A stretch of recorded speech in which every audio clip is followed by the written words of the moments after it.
Drivers, start your engines!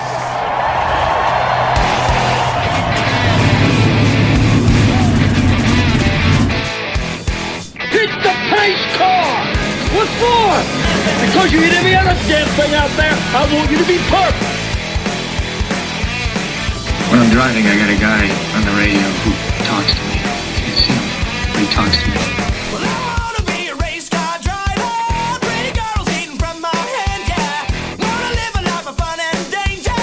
No sweating working for the man, alright. Well, I wanna be a firefighter. Cool-headed when the heat is on, yeah. Save my baby from the burning building. Take her home and put the sprinklers on, alright. No, he didn't slam you, he didn't bump you, he didn't nudge you, he rubbed you. And rubbing, son, is racing. Good evening, race fans. Welcome to the Hoobazoo Radio Network, and welcome to Drafting the Circuits. My name is Frank Santoroski. I'll be your host for the next hour as we go over another busy week of racing news. Joining me in the studio, Seth, Eggert, Louise, Torres, Richard, Youden. What's happening, fellas? Doing good. Yeah, we're all good, thank you. Doing quite well, honestly. Almost 26 in a couple weeks. All right. Good. Almost Jeez. 26. Yeah, okay. Oh. I got. You're so young. I have pairs of socks older than you.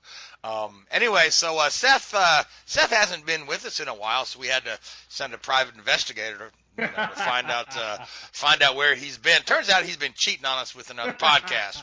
So, but in the spirit of friendship, because Seth has been a great dear friend of mine and a great colleague to work with. Seth, just take a moment and plug your other project. Let us know where else we can hear you on in the podcast world. Well, Kickin' Tires has their own podcast now called The Kickin' Show. I did not come up with a name. I hear you laughing, Richard. But you can find The Kickin' Show on YouTube. It's hosted by Jerry Jordan, Justin Schuler, myself, Zach Canton, Soretti, Sarah Handy. We're working on getting the other writers from Kickin' Tires on there, and it should soon be up on other forms of media that you can find your other podcasts on, whether it's Spotify or Spreaker, Apple Podcasts, etc. But for the time being, we are on YouTube, so if you do go and check it out, be sure to like, subscribe, and ring the bell so that way you get notified for when we have more content. Frank, did you get your invitation to go on their podcast? Not yet. I'm waiting. So no, I'm waiting. Well, we are only 2 episodes in. Give these youngsters an opportunity to get on their feet. I mean, we've been, I've been doing drafting the circuit since 2013. It's amazing how time flies. Yeah. I've only been guesting couple shows, so I'm just kidding. Take your time. All right, so let's get to the racing. A lot of news came out this week. A lot of driver moves, rumored driver moves, drivers indicating where they won't be next year. Let's just try to go down the list. We had talked about Sergio Perez last week, and we had speculated to be Sebastian Vettel taking that spot. Indeed, that is official now. Sebastian Vettel, four-time world champion, will be in the Racing Point car, teamed alongside Lance Stroll. It'll be the Aston Martin car next year. It will be the Aston Martin car. Yep. Yeah, that's the other part of the announcement. Sebastian Bourdais announced today that he will be with the AJ Foyt team on a full-time basis in 21. And he will be returning this year. He's going to run the doubleheader at Indianapolis Motor Speedway road course that's coming up, the Harvest Grand Prix. He'll be there in a third Foyt car. Now, Sebastian was signed to run a number of races with the Foyt team this year. He did participate in the preseason testing, but every race Sebastian had penciled in that he was to be in that car was one of the ones canceled due to COVID. All the early road courses, St. Pete, Alabama, Long Beach, all those were on Sebastian's card, and we raced at none of those. Dalton Kellen's and Portland as well. And Portland was the other one that was shut down. So, but Sebastian will make his debut in that Foyt car coming up the first weekend in October. And there's speculation that there's a full-time sponsor coming on board as well. The sponsor was not announced in today's announcement, but it stands to reason that there's some funding there in place that's going to enable them to hire Bourdais on a full-time basis. So we'll have to see how the rest of that plays out. Bubba Wallace has announced he won't be in the Petty car next year. Kyle Larson's name is popping up all over the place. Daniel Suarez has announced that he'll be moving on from his current ride. So, Seth, you want to run through some of these NASCAR rumors there? Where to start? I mean, like you said, Bubba Wallace won't be back at Richard Petty Motorsports. Germain Racing is apparently up for sale because Geico's not returning, which makes Ty Dillon a free agent. Daniel Suarez is not returning to the 96. Kyle Larson's been rumored, like you said. And then you also have rumors about Landon Castle, Brandon Jones. It's a more hectic silly season than I can remember, at least in recent years. Denny Hamlin supposedly is buying into a team with Toyota support, which would more than likely be the Gaunt brothers' car since they're already a Toyota team. And they are among 3 different teams, to my knowledge, that are trying to get the charter from Germain. The Money Team Racing, which is a team associated with Floyd Money Mayweather, and Justin Marks' new team, Trackhouse, are also in the bidding for the charter. At least per what's been put out there. The team is called Trackhouse? Trackhouse, yes. God, that rhymes with crack house. That sounds terrible. I don't know. That's just the first thing that popped into my head.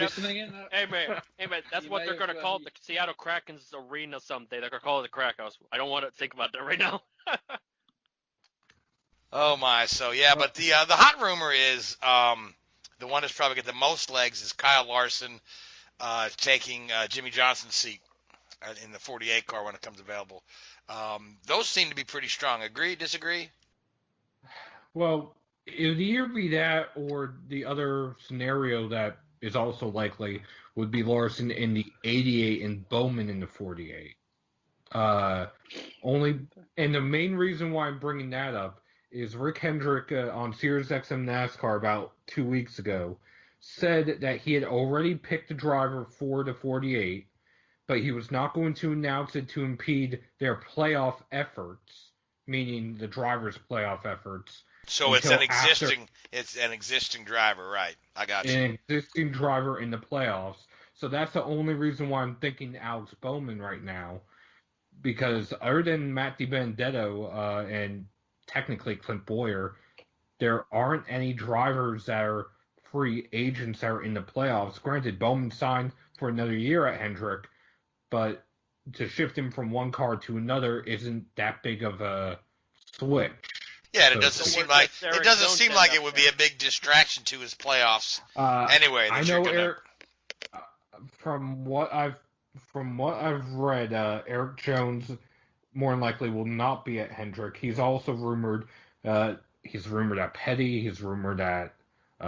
He's also rumored at the Gaunt brothers. So, or even the Xfinity series. So there's a lot of moving parts and pieces. Well, could it be when you say that it's an existing driver in the playoffs? Could it be an Xfinity driver in the playoffs, or even trucks? Because Brett Moffitt could be a wild odd one, but he might be a feasible one, but a long shot. It could also be a driver in the playoffs in the Xfinity series or truck series. Although, to be fair, when Rick Hendrick made those comments, the Xfinity and truck series playoffs had not started yet. And the Xfinity Series playoffs still don't start for another week. Or it could be an NBA player. Hey, it could be somebody playing hockey. You know what I mean? Because NBC likes to cross promote their NASCAR with hockey. So that's how silly some of the rumors are. So, but Seth, I want to talk to you about Bubba Wallace because I know that you follow him rather closely now. It was just a few weeks ago that Petty was just about offering him an ownership stake in that team to stay. So for him to decide to walk away, you would imagine he's got something lined up.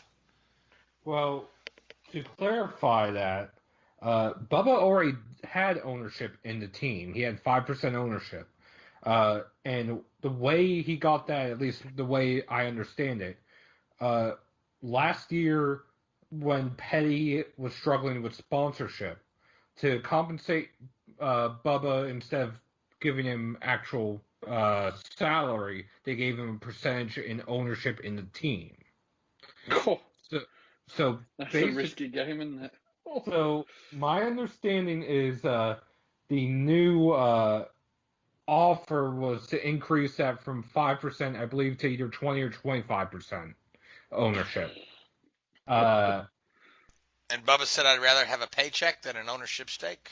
Well, basically, that makes him liable for the debt, though, doesn't it? That's the problem. Well, so we're going to make you a part owner and send you the tire bill.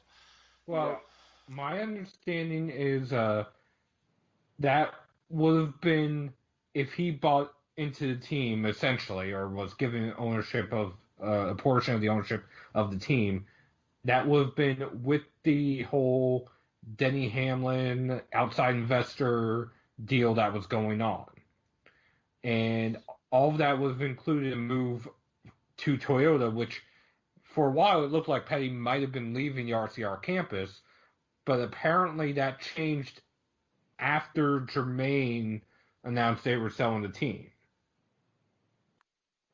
So I don't know if he's looking at maybe buying into a different team.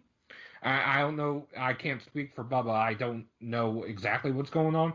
The only thing I do know for Bubba, though, wherever he goes, he's taking Columbia Sportswear, Cash App, and DoorDash with him, per David Smith of Forbes.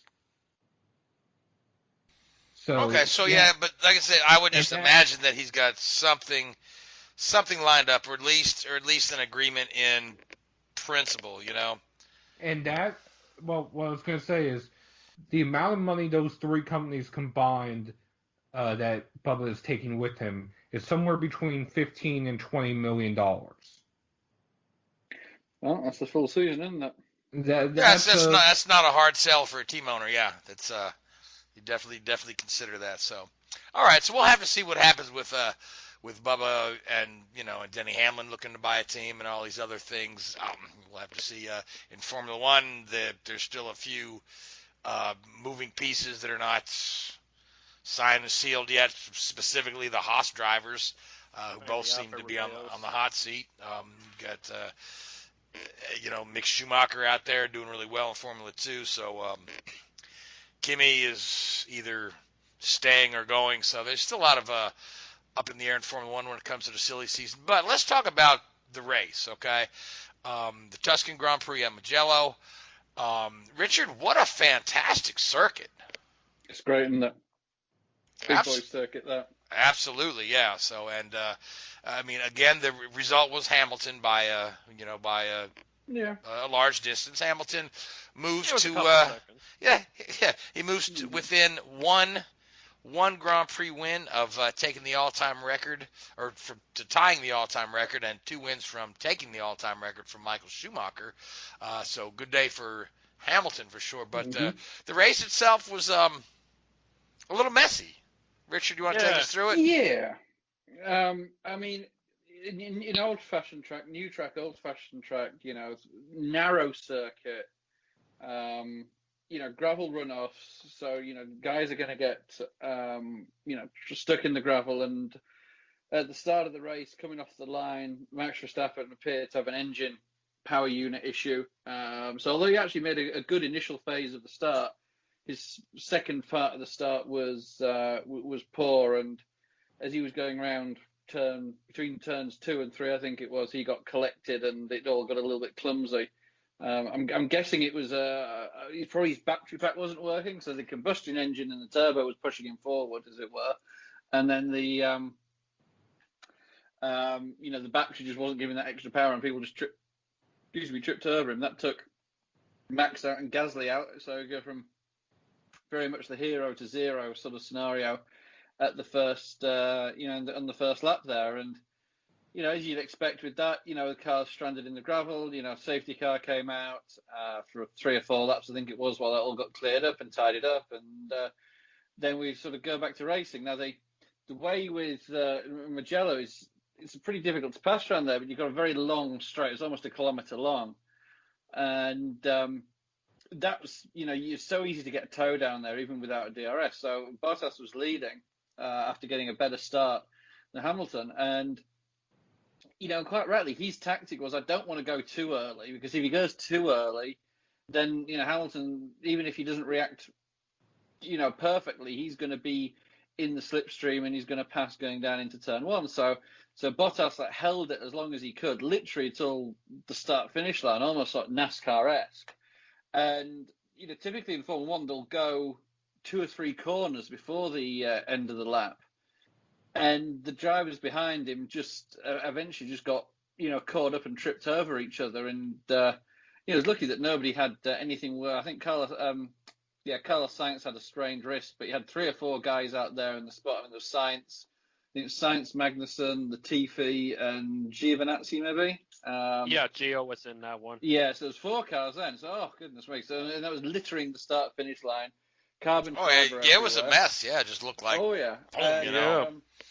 For the second week in a row, the old red flag came out and sort of reset the race, cleared all that up, got going again, and then it sort of settled into a half-decent rhythm and groove there, with only 13, 14 cars left in the race. And, Hamilton sort of, again, was managing the race and had everything pretty much under control, as he tends to do when he gets out in front. And Bottas made a call saying, whatever, tyres Hamilton goes onto, I want to go onto the opposite compound, or, alternate strategy. And, of course, Mercedes were having none of that. They don't want to dare risk a 1-2 finish, because, goodness me, they haven't had enough of those. And, God forbid they'd actually want to make it exciting for us. But, it was sort of pretty much running order. And then it appeared that around sort of turn 8, 9 on the back of the circuit, Stroll had a puncture as he was turning into a very fast right-hand corner and pitched himself into the barrier and really made a mess of the car. And again, he was lucky that there was nothing too serious going on there. I'm sure he was a little bit sore the following day, but nothing crazy, thankfully. Again, red flag came out for repairs to the barriers. That the barriers have to be integral, the integrity of the barriers has to be the same post-accident as it was pre. So there's a lot of work goes into securing the barriers and the tyre walls and the conveyor belt system that they put over the top. So you had Hamilton, Bottas. There was a brief safety car period before that where there was a few, tyre strategies going on then. But then, of course, when the red flag came out, when they realised it was going to take longer to fix than they liked, that neutralises all the tyre strategies because they can change tyres under a red flag anyway. So we were down to, I think it was 12 cars. 2 cars were a lap down. They managed to unlap themselves. And with, I think the running order was Hamilton, Bottas, Ricciardo, and Albon. And on the restart there, eventually Albon managed to get ahead of Ricciardo and for his first podium, which was, very, very well deserved. The kid, really does try very, very hard, and he's had a bit of bad luck and needs that confidence boost, I think, which hopefully you'll get from that. And going forward, hopefully you can, be that rear gunner that Red Bull have been looking for when it comes to battling the Mercedes. On their 1000th Grand Prix, the Ferraris in their maroon original colour scheme, I think finished 9th and 10th or something it was. Yep. Which was actually a good result for them. Yeah, based on some of their. Yeah, and George Russell was unlucky. I think if the red flag hadn't come out, he would have probably finished 9th or 10th. But either him or the Williams does seem to have a problem at the start. And almost every race, he's been Saturday, George Russell has been the star of the season, I think. Getting that Williams into Q2 on a number of occasions. I think it's 5 times he's got into Q2. And if you saw the lap that he actually out-qualified Latifi on again to make it 30-0 on the qualifying standings, I mean, he ran massively well. He had all 4 tyres in the gravel, kept his foot on, and still managed to beat his teammate. Amazing control of luck, confidence, whatever you want to call it. But he always seems to struggle that first lap. He always seems to, maybe starting 15th and at the end of lap one he's 18th or something. And unfortunately, again, George and Checo are the two guys that are pretty off on the opening lap, especially in the standings. And unfortunately, you can't really tell if it's the Williams because Latifi's normally pretty much near the back and will drop back anyway. If it's George or the car there. So it would have been great again to see them get the points, especially the first race under the new ownership. And that was frustrating for the Williams guys. Kimi managed to get a point, despite because that was a little bit unfair, I think, on the Williams there, because Kimi was a lap down before the accident and the red flag, and of course he couldn't lap himself. He actually had a 5-second penalty for entering the pit lane too late and going across. Not that the pit lane was closed, but he missed the pit lane entry and then took a little cut across the grass there. So you got and then he wondered why he was getting a penalty. I'm like, that was pretty. It was pretty obvious, yeah. So the Williams were pretty unlucky there, but what can you say? But they keep putting themselves in the goodness me, they're putting themselves in the position to score points a lot more regularly than they were last year, and it'll come. Oh, certainly, yeah. If you look at they've got to win the most improved award. If that award there's enough exists. If you look at these statistics out there of lap time comparisons,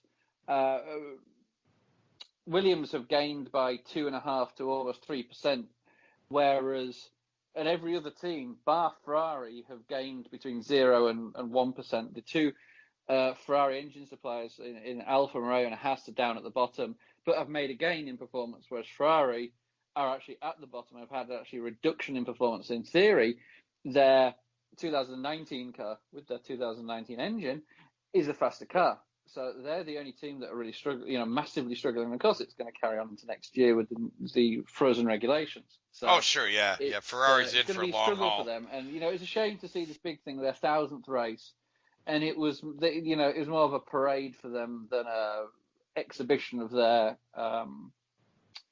potential or their ability, should we say? It was good to see Mick Schumacher driving his father's 2004. Ferrari, very, very dominant car there. I think won 15 out of 18 races that year or something along those lines. And of course, Mick took the lead in the Formula 2 championship. So, after we were saying a couple of weeks ago, if he's going to get the drive, he's really got to win the championship because there was with Schwartzman and Eilert up there. It'd be a bit unfair if they both beat him and then got overlooked for that Sauber drive, also Alfa Romeo drive. But he's picked it up, and consistently wise these last 3 or 4 races in Formula 2, or 3 or 4 weekends, because they have 2 races a weekend. Last 3 or 4 weekends, he's been really solid and really reliable. And I think he finished 4th in both races this weekend to take the championship lead. So it's looking good for him. Looking very good for him. Now, let's talk about Max Verstappen a second, okay? So we've got 2 consecutive engine-related problems, which pretty much it really evaporates any hope at all of Max trying to mount a battle for the championship against the Mercedes. He's pretty much out of it now. I put the fork on that one at Monza. Well, yeah, but either way, it's the fork is in there now, and we're probably the roast is a little overcooked at this point. But do you feel like maybe Honda is sacrificing reliability for performance, or are they just coincidence? I think it's a balance. I think Monza's difficult because Monza is a high power circuit, and typically you'd put a new engine in there, and it is very difficult because they have a very probably the most demanding customer engine team on the grid there in Red Bull, and they obviously the Red Bull divorce from Renault was very public, and it would be greatly embarrassing for Honda to go through the same thing. So they obviously are pushing the envelope there a little bit. They've got four cars out there, but saying that they won the Italian Grand Prix in an AlphaTauri, so the engines can't be that shabby, and they held not at all. No. The Mercedes at the end of the McLaren at the end of the race there. So there's a balance. There's always a balance, and again we we're developing such the technical levels that you see in the car performance and the engine performance are now such that, and this isn't meant in a disparaging way, it's not like the old 1990 computer games where you pick a car and you go, oh, I want this to go fast but not very reliable, or I want this to be reliable but not very fast. There's a lot more to the equation than just those two variables. And I'm sure Honda will be looking this as a long-term gain. Honda know that with a team like Red Bull, with arguably their aerodynamic performance and their aerodynamic prowess, which we've seen in the past under Adrian Newey and his colleagues in their aero group, 2022 as it is now, is their big opportunity. So, and I'm sure that Red Bull have said that to them as well. They've said, look, you've got 3 or 4 years to get your engine right. We'll take failures. We'll take DNS right now. We'll take, not the optimum performance if we're there come that season when it's a, new clean slate. So they're going to be experimenting. They're going to be learning. They're developing, and they'll have written off these 2 years. I'm almost certain in terms of a title challenge. It's just, hey, look, get wins, get performance, learn, and grow. Because if Mercedes can do it, we can do it. Certainly, yeah, and of course Max's talent is never. It's undeniable. The kid is very, very good. So yeah, Max will only be 25 come 2022. So yeah, imagine how much better he's going to be then. Yeah, it's almost going to be a little scary. Yeah, he's younger than his teammate, and Albon's the rookie sort of thing in the team. It's quite a surreal concept in many, many ways. And it proves that the gamble that Red Bull made, all those years ago, 5-6 years ago, when they put him in a car at 17, having only ever driven 15 single-seater races up to that point, is worth it. They put a lot, or they invested a lot in him, and it's paying off so far. So you've got to give credit to them. They took a gamble with him. They've taken a gamble with Honda, and the early signs I think are good. And I think come 2020, that will be Hamilton he's bound to start to fade. He's 35, 36 now, so he'll be 36, 37 for that season. Who knows? He may walk away before then. Thinking, well, I don't want to be a Schumacher and have 3 or 4 years. By the end of this season, the only record left to break will be winning an 8th championship. Because it's pretty much a foregone conclusion he's going to overtake Schumacher on the all-time wins list. It's pretty much a foregone conclusion he's going to win his 7th championship this year. That 8th one would put eventually the 100th. Yeah, he'll get the 100 wins. He'll get the 8 championships. Yeah. And then he gets to that point, and it's like, well, where's Lewis's motivation? He'll be 36, 37 by that stage at the end of 2021. There's obviously going to be a big regulation overhaul. There's no guarantee that Mercedes will be, up to speed with that. You've seen that in the past when you look at Renault when the turbo era came in. They were nowhere. They were the worst engine on the grid. And Red Bull suffered after 4 years of dominance with Sebastian Vettel. So does he want to do that? Does Hamilton want to have that period of, the twilight of his career fizzling out, or does he want to turn around, get the 100 wins, get the 8 world championships, and leave at 36, 37 with head held high and nobody being able to question his performance there, and leave it to Max and Leclerc and Norris and Russell and these guys that are coming through. There's something to be said for going out on top. Hamilton still has not signed a contract for next year. Officially, or has been. So. He's still. There's still no official word on next year, and Toto hasn't signed a contract for next year. And Toto's the one that's umming and ahhing over, does he want to, stay on? It started to sound like Michael Jordan and Phil Jackson in their final year, the big unknown. Yeah, especially with Ineos looking. There's rumors that Ineos are coming in to buy into the team. More than just being a sponsor or a technical partner. Some rumours are sort of about 80% buy-in by Ineos, which is a huge amount for a private investment company. So that's interesting. Mind you, that it's Eddie Jordan that started that rumor, so take that for what you will. Certainly, yeah. So listen, we've got a lot of show to still get through. Yeah. So where are we off to next in Formula One? Sochi, Russia. Sochi, we've got a week off. A week and a half. Yeah, week off. So okay, so got a weekend there was off. A few people at Mugello, but this is the first official crowd that will be present at a race, I believe, because Russia's already got the vaccine, so they're safe.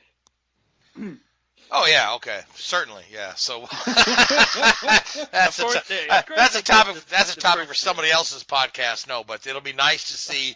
It'll be nice to see a good crowd at a Formula One race because we're used to seeing, just throngs of people at these Formula One races, and just watching Monza without the Tifosi there was almost sad. Mm-hmm. So, but Seth, NASCAR, was it Richmond? Yes. All 3 series running? Yes, and Xfinity had a doubleheader, so 4 races. All right, so let's break this down. Let's start with the Cup race. Go right ahead, Seth. All yours, because we missed you the last couple of weeks. So. Well, the Cup race was the Brad Keselowski show. Richmond in recent years has been a lot more tame, a lot cleaner, and this past weekend was no different. Brad dominated the race, led just under half the race. Otherwise, the other contenders were Logano, Austin Dillon, and Kevin Harvick. Harvick lost out after speeding on pit road. Dillon missed pit road one time, and Logano just got outrun by Keselowski. So, with a few mistakes here and there, Keselowski basically ran away with it. William Byron struggled. Ryan Blaney struggled once again, as did Matt DiBenedetto. And then you had the rest of the playoff drivers, 13 of them in the top 14. The only outlier was Tyler Reddick in 11th. So the playoff picture is starting, at least for the round of 12, is starting to become a little bit more clear. As of right now, both Blaney and DiBenedetto are a little over 20 points behind. It's not impossible for them to make it up in one race, but they could certainly use a win. Byron, Custer, they're within 10 points, so they could easily make their way back into the playoffs, where Bristol this weekend is a cutoff race. Otherwise, there were no natural cautions in the Cup race. It was just a competition caution to check tire wear, and then the 2 stage ends. Yeah, it was a pretty static race. Like I said, I was bouncing in and out from watching it, but every time I had, drew my attention back to it, Keselowski had a pretty healthy lead. And Brad, so I was thinking about this today. It's hard to believe it's been 8 years since his Cup championship. And he's just. I know, right? Well, he's 8 years. He has a new crew chief with Jeremy Bullins. So. Yeah. So, like I said, Brad's been kind of up and down. He's like when he's on, like he was on in Richmond. Then he's got other days where he just also ran, and then there are other times where he seems to have a car that's not great on either short runs or long runs, and the race doesn't seem to fall his way. So, I'm wondering if, a second Cup title is in the cards for him. He's certainly choosing the right time to, have a dominant performance right here in the midst of the playoffs. So, you got, we've talked about Denny Hamlin all year long. We've talked about Martin Truex all year long. We've certainly talked about Kevin Harvick all year long. But Keselowski's that other guy right there who could just snatch this thing from all 3 of those guys. Yeah, and another driver I'd also throw into that mix would be Chase Elliott, and the main reason why is 2 of the wins that Brad got were, one was a mistake by Alan Gustafson, the other was a mistake by Chase and Logano. Of Brad's 4 wins this year. But Chase has also seemed to be peaking around the same time, if not maybe a few races sooner. Darlington, it looked like it was going to be a battle between him and Truex until Truex decided to dive bomb it in there. And then this week, which Richmond is one of Chase's weaker tracks based on average finish and loop data, and he actually had a decent race, finished top 5, which at least for him at Richmond is uncharacteristic. I think he only had one top 10 finish prior to this past weekend at Richmond. Yeah, it was a good day for him and Bowman, kind of what both of them needed. The same cannot be said about William Byron or Jimmy Johnson for that matter, although he's not in the playoffs. Well, for Johnson, he was running up front until he had contact with Bubba Wallace during the restart after the competition caution. And NBC showed Jimmy get loose behind Bubba after Jimmy had the damage. Apparently, it was Jimmy trying to retaliate against Bubba, but NASCAR and NBC never dove into detail as to what happened or showed any replays, so it's hard to tell exactly what went on between the two drivers. Whatever did go on, Jimmy didn't try to get payback later in the race, so I don't know if Bubba just moved him out of the groove or what happened. Yeah, it's one of those we'll never know unless we ask the two sides of the party. But another one that I found, and I mentioned this off the air a little bit, that I felt like Austin Dillon. If there was another guy that had a strong car, that was definitely Austin, who in my eye, the way he performed was probably the best race he's had in his entire Cup career. Yes, he's got those 3 wins, including the 500, but this was his best overall race performance where he put it all together. And despite some hurdles he had to deal with, he held his own real well, and I think a couple of them did as well, which made it for a captivating race, unlike some people.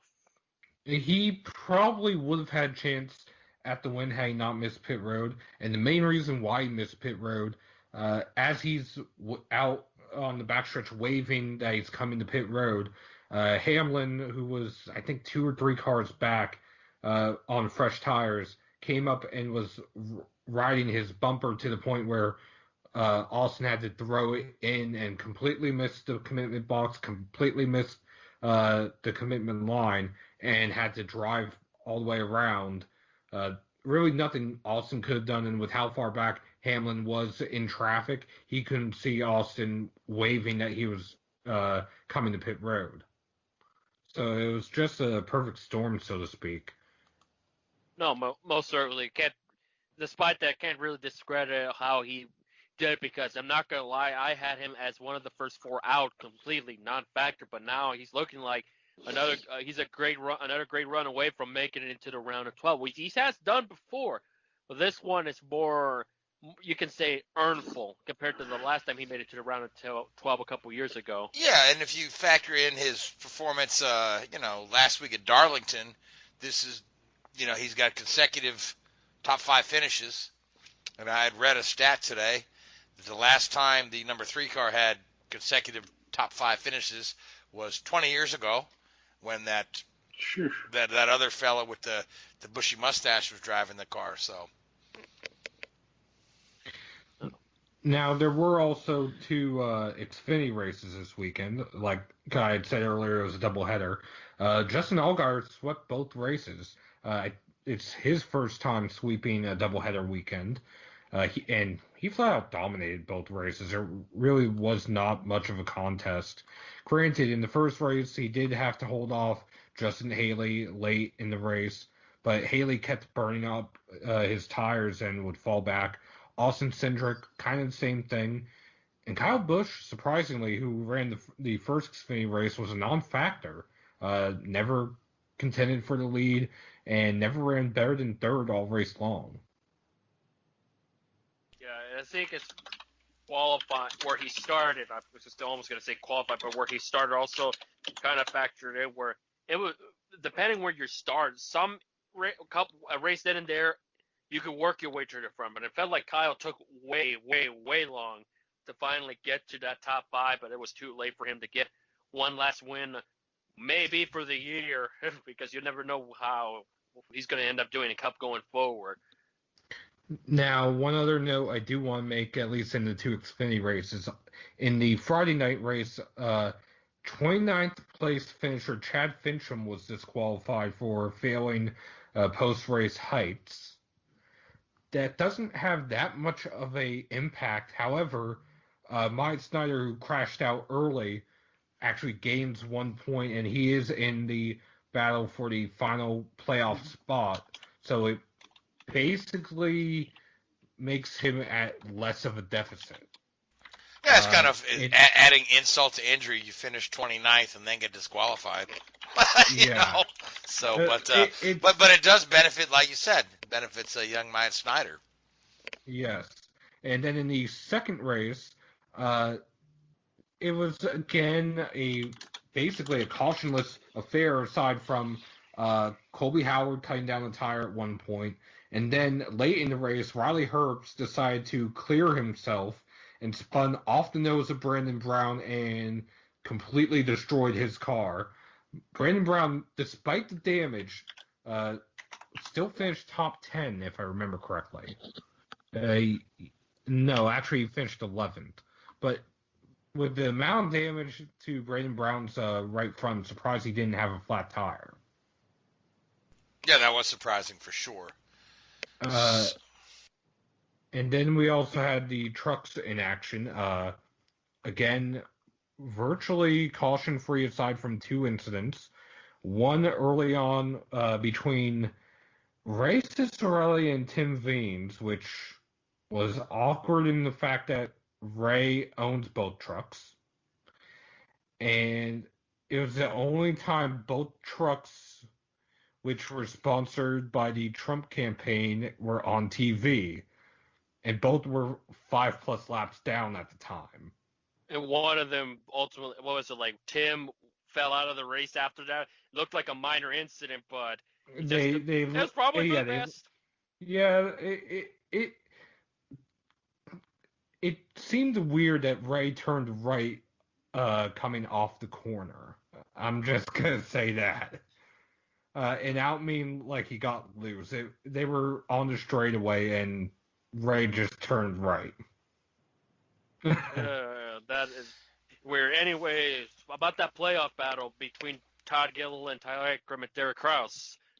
Todd basically did what he had to do. He had to leave with basically with his cushion intact, and it's exactly what he did. He kept Derek Kraus at bay, got the final playoff spot, and he's probably the dark horse for the playoffs.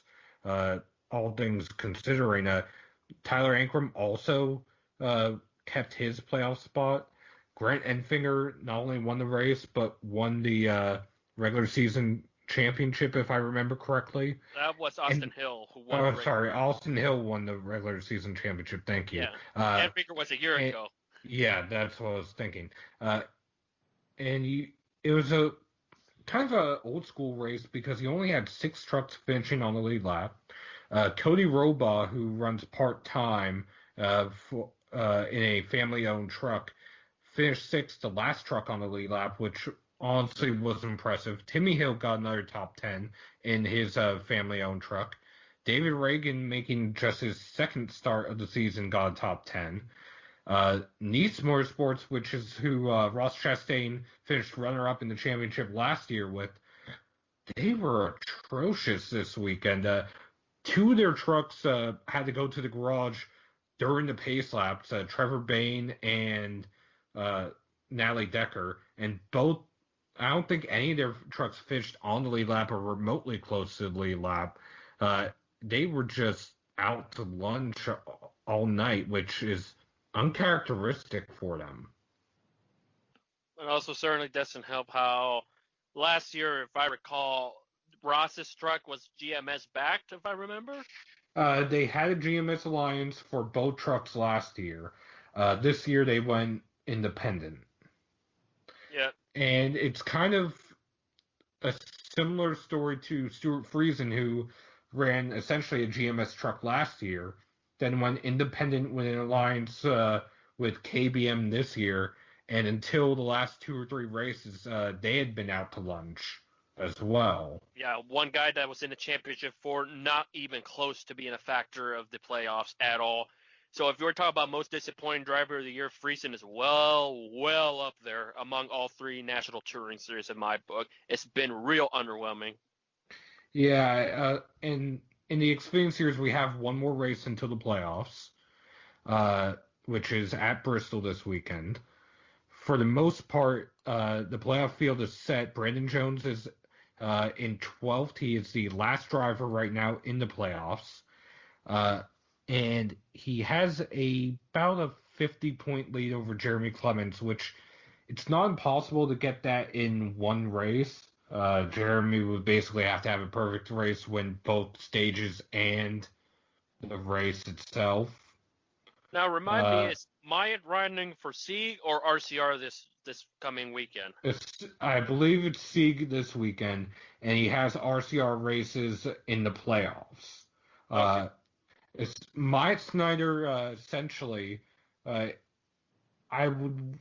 gonna say his best chance to make the playoffs was earlier this year at Pocono when he was last in the RCR 21.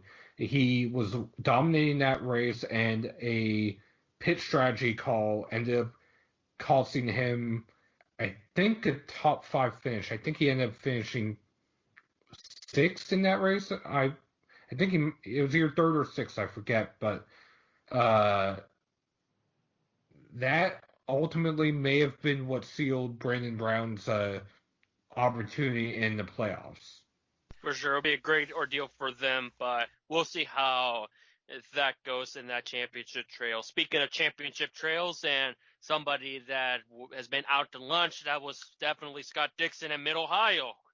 Finishes poor qualifying. If you qualify poorly, you're not going to amount to anything as shown by both races. All right, so you just jumped ahead in the program. So anyway, yeah, IndyCar did have back-to-back races in Mid-Ohio, and we did speculate that this is one of Scott Dixon's best tracks. He's got 6 wins there, and we expected him to do well, possibly even sweep. But a pair of 10th place finishes allowed Joseph Newgarden to close that gap a little bit. So well, certainly, and it was a great, much-needed overall weekend, with the exception of Simon Pagenaud for Will Power and Joseph. Power ending up winning race number 1, and we kind of saw the Will Power of old, because even he had his own doubts if he was going to win this season or at all. Because I think we were talking about it a while back that Will Power just had the bad luck where all he needs is just one perfect race in his favor, like a pit stop or a rule or a tire. And he finally got that. But the one guy that stood out that needed it as much of a miracle of a great run is Alexander Rossi. Back-to-back podiums, his best runs all season. Not just for them, the entire Andretti camp, with Ryan Hunter-Reay getting a podium in the second race, and Colton Herta, which pretty much he has carried the entire Andretti camp all year long. He got his 3rd career win, which happens to also be his 3rd career podium of his young IndyCar career. yes, okay. Gosh, you're talking so fast, Luis. Well, we've got 15 minutes left in the show. So, okay. When I was asking you to wrap up the NASCAR segment, I said we had to blow through the IndyCar. So, but let's great details. Yeah, okay. So let's back up a little bit, okay? So race 1 was a very clean race, caution free, and like you said, it was a perfect day for Will Power, and Will has a number of those in his career where he just puts on a clinic. He gets in that zone and nobody can stop him. You know what I mean? This is why he's right up there with all those poles. He's perfect in qualifying, then perfect on race day. This is the kind of thing Will needs to boost his confidence, because, as you said, he's had a pretty up and down year with just luck. And then another guy with the just bad luck, or mechanical problems, is Alexander Rossi, who was able to have a good couple of runs, 3rd in race 1, 2nd in race 2. Andretti podium sweep in race 2. Colton Herta put on a I don't want to say Colton put on a clinic on in race 2, but race 2, the qualifying was interrupted by rain and a couple of red flags. The qualifying was a mess. We ended up with the front row of Colton Herta and Santino Ferrucci, with Scott Dixon right there in the mix. And on the opening lap, we saw Ferrucci get a little bit aggressive, get off the come off the track, come back on the track. Took out Alex Palou. Took out, who's the other guy he took out? I think it was in Felix as well. Yeah, yes. Took out Felix Rosenqvist and Alex Palou. Two guys that would have been contenders in that race. And then Dixon made an uncharacteristic mistake, spun all on his own, trying to drive aggressively, and then went all the way to the back of the field, salvaged it for a 10th place finish. And again, the middle portion of the race, we saw Sato lead for quite a long time as he decided not to pit on the early yellow and try to stretch his field, try to do the overcut. And again, he tried this at Gateway and failed miserably. And then we tried this strategy again, and again failed miserably. So I'm not sure why the Rahal team tried that overcut strategy again, but I think it's safe to say they should probably not try that in the Harvest Grand Prix or any time further, because it's obviously not been working for them, and it's prevented them from probably being more up there in the championship points, especially Rahal. Yeah, and Rahal, for his part, he had a pretty good weekend at Mid-Ohio. He was in the top 5 in both races. He didn't win, but he certainly his season needed a little bit of a confidence booster as well. But Graham drove well; he was right there in the mix. Ryan Hunter-Ray drove well both races, right there in the mix. The Andretti team needed that lift. The Andretti team this year have been cursed with bad luck, bad races, bad strategy, accidents, these sort of things. So for them to sweep the podium in race 2 gives that whole team a much-needed boost, on Colton Herta's coattails, who led the team. Yeah, and that's much needed because a couple of weeks ago we were talking about how they had gotten so bad that their teammates started wrecking one another, to where Michael's been pointing the fingers to Zach Veach and all of that. But now coming back, we have Hunter-Ray, Rossi, and Herta, of course, winning, putting on an excellent showing that, hey, when we're on it, they're still on it. It's just you need to have a well put out race, and that's been the tale of all year long with IndyCar. Everything needs to fall into place, and also qualifying was very key. I know you talked about the second qualifying race. The thing I got very irritated is that how I found it funny how I think the inside and outside road were based on whoever from what group qualified in the pole. So for Herta, he was group number 2. So he obviously was in the pole, so every odd number starting position were the guys from Group 2, which meant guys like Will Power and Jack Harvey actually, rather than starting at the back of the pack because they didn't set a time, they actually were ahead of guys that actually qualified, which to me is absolutely ludicrous. In my eye, if you don't qualify, whether it's an incident or in or out of your control, obviously you have to be in the back. I don't know what kind of system they're trying to do, basing odd and even numbers based on what group you were. Yeah, the whole thing when they do these double headers and they shorten the qualifying, and instead of having they do this at Detroit every year, where the second race they have this abbreviated qualifying session rather than doing the whole Group 1, Group 2, Group 3, and then Fast 9, which is a system that seems to work. Yeah, they do this. Yeah, they do this really abbreviated short qualifying session prior to the race on race morning, and so. Yeah, but this time more than ever, it looks like you saw the flaw, which is, to me, incomprehensible how a guy that didn't set a lap will be starting ahead of guys that actually did. It just doesn't make sense to me. Like, the oval qualifying with the double headers, that one is pristine. Lap 1 determines race 1. Lap 2 determines race 2. Very simple. Very simple, yeah, and that's something new they did this year, because we haven't had double headers on oval. And I thought it worked out really well, and it was kind of neat because the qualifying was done. You had the lineup set for both races, so you didn't have to have that what if we wrecked the car in qualifying prior to race 2? Yeah, like if lap 1 you put one for race 1, and then somehow the car snaps and you're wrecking a race 2. It puts you at a total disadvantage, not just for race number 2, but race number 1, because you have to be on it and work on it. Because we saw at Texas, with a little amount of time, you may not even get the run like Sato did. Yeah, Sato missed the race because the schedule was so compressed. There wasn't enough time to repair the car between qualifying and the green flag. So yeah, you never know. So it puts them in that pressure to be on it 100%. And that's been the case all year long. You have to be on it. Even when Dixon hasn't had some of the greatest finishes where he's barely in the top 10, at least he's capitalized on those to make nothing into something out of a race. And that's totally helped him in that championship quest. Of course, not this time around in Mid-Ohio, because it's been more beneficial to Dugarden and Herta than anybody else. Yeah, but I mean, Scott salvaged a 10th place out of both races, where at race 1 he started way near the back. Race 2 he ended up in the back, after his own mistake there. But, aggressive driving there put him in a 10th place finish rather than a 22nd or 23rd place finish, to try to minimize the damage. But, Newgarden was able to capitalize.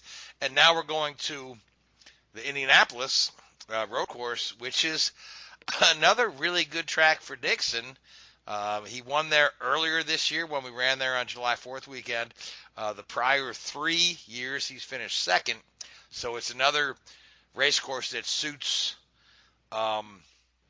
Dixon.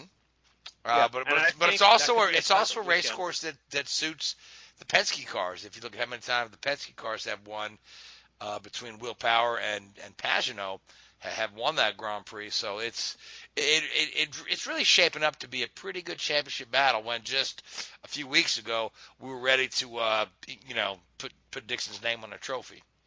I still feel like with the Grand Prix, I know we'll discuss about it near that a couple of weeks time before I turn 26 in that weekend, to where it might be a championship weekend if things go well in the very first race.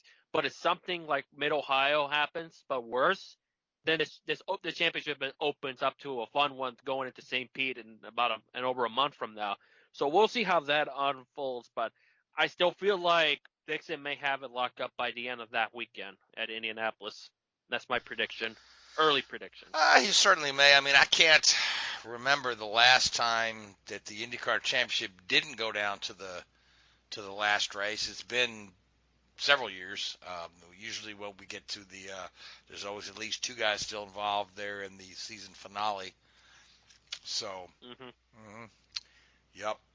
So speaking of IndyCar, there's apparently going to be an announcement tomorrow from the city of Nashville, where they are going to announce a sporting event that's going to happen downtown for the next few years. And of course, the hot rumor is that they're going to announce IndyCar is going to race in a downtown circuit in Nashville. Nashville's a great city, got a great downtown. They're not necessarily a racing city, but they are a pretty good sports city, and they are a great downtown festival city. They've got a lot of country music festivals and those sort of things. So, I mean, Louise, what are your thoughts on? Now, I know myself, I'm pessimistic about getting any, downtown street course off the ground after we've seen all these failed attempts there. But yeah, refer to Baltimore, Meadowlands, Miami, all those others, Phoenix, Las Vegas, Boston, Baltimore. Refer to all of even though there wasn't a street circuit, New Orleans, all of those circuits. There's a reason why they come and go. Sao Paulo as well. I, for one, prefer, if they were going to go to Nashville, send them on the super speedway. Why not? You could use, we could have another oval that is not dangerous for the eyes of the drivers. That it worked for the many years. I don't know how this Aero kit is going to work. But you know what? When they ran it at Nashville Super Speedway, the concrete track in Lebanon, I went to a couple of those races, and they were stone cold sellouts too. 2004 was the sellout.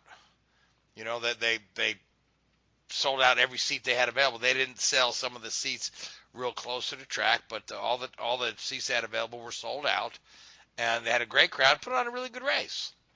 Yeah, and that's what we need, a little bit more variety. You save the street circuits for like Long Beach and Toronto, St. Pete, those that are well established and have proved to be very popular and successful. When you're doing it at an area like you mentioned, it's not necessarily a big racing town, you don't know what you're going to get, to be honest. Because when you look at Long Beach, it's near Los Angeles. That naturally works out more. Sure, Vegas is more of a tourist town. You're not going to get that many folks that go to a street circuit. And I feel like that might be the same thing with Nashville. Because, I mean, hopefully it doesn't end up like a San Jose situation where you're going to be jumping through a mini ramp that because of the train tracks and all of that. Hopefully it doesn't end up like that. And that's another factor as well. Will it adapt to these fast grooves? Depends on where they put it. Yeah, I mean, so largely, I think most of the course is going to go around private grounds. You know, it's going to go around the stadium where the Titans play and whatnot, and they're going to use Stadium. Yeah, Nissan. They're going to use fewer public roads, but at the same time, you know, it's always a monumental task to get these off the ground. Largely for number one, the government red tape, and number two, the opposition groups who don't want to see this sort of thing. So we'll see if they can get this off the ground. I wish them success. Certainly Nashville. Don't get me wrong, same here. Yeah, I mean, Nashville's a couple hours, drive for me. I've got a cousin that lives there right downtown. I could probably, go stay with him for a couple days and go check out the race. So, but is what it is. We haven't had a new street circuit really thrive. Not in recent memory. In recent years. I mean, the last one that's still there is St. Pete. Yeah. Of course, you have, some people consider airport as street circuits. I view them as airport circuits, but it's been a while, so those kind of things really launch up to the ground like St. Pete has the past near 2 decades. Yeah, I mean, St. Pete uses a combination of city streets and the airport, so they don't have a horrible time putting that on. The old Cleveland Grand Prix used the entire airport runway. They just shut down the airport for the weekend, but it was a smaller airport of the ones they used. But if you look at, like you say, again, Baltimore, Houston, Boston never got off the ground. The Grand Prix of New Jersey for Formula One never got off the ground. So. Miami's not looking prominent right now either for Formula One. Exactly, well. Yeah. So, but we are out of time. So the one thing that we didn't do was pick a Cup winner for Bristol. So we'll just take a moment, go around the table. Everyone who wants to pick a winner for Bristol, because that'll be the one major race happening next weekend. So Seth, who do you like for Bristol in the Cup Series? I'll go with Chase Elliott. And Richard? God. Richard, I have a feeling you wanted to pick Chase Elliott. Logano. And Louise? I think Blaney makes it and finally get that monkey off his back and wins at Thunder Valley at long last.